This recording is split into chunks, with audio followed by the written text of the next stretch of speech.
Let's talk about your role on the competition committee. Were you in favor of the new overtime rule, Coach Mike Tomlin? I'm an overtime purist. I am. The rest of the committee laughs at me when the discussion comes up because I'm a sudden death guy and always have been, but I lost that battle maybe a decade ago. I just believe if you played 60 minutes of football, all the teams have had a legitimate opportunity to state their case for winning the game, and I'm just trying to land the plane as quickly as possible after that. and so I try to, keep that simple spirit and that simple component of it.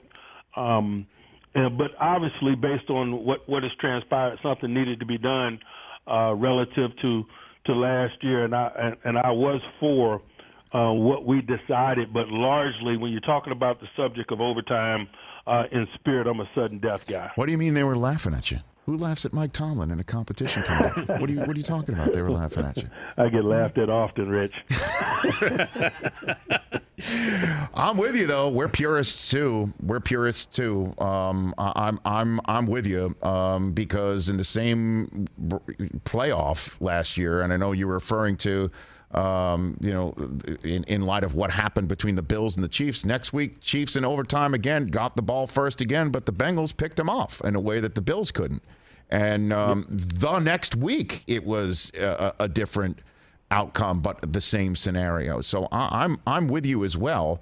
That said, what do you think you would do? I understand, I'm sure there's many different permutations that you and your staff will look at.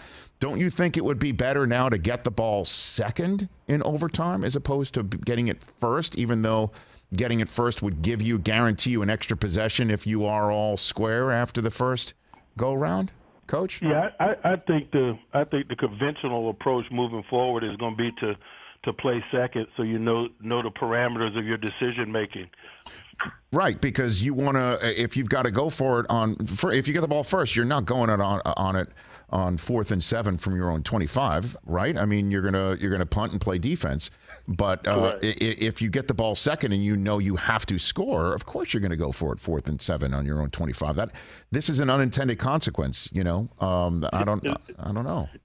It's no question, and that's why I always bring up the subject of unintended consequences and why I firmly remain dying on the hill of sudden death overtime that I died on a decade ago.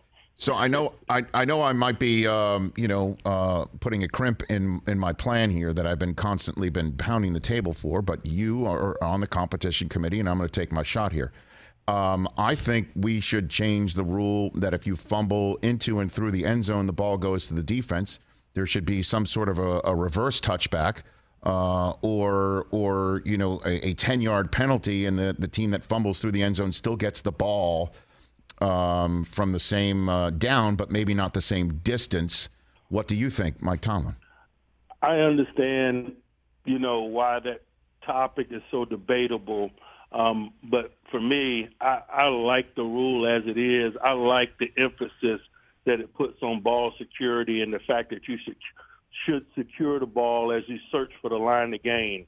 And so there should be extreme risk with reaching that ball out for a goal line or doing careless things as it pertains to possession of the ball in an effort to score.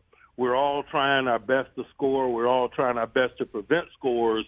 And I just love the emphasis on ball possession that rule,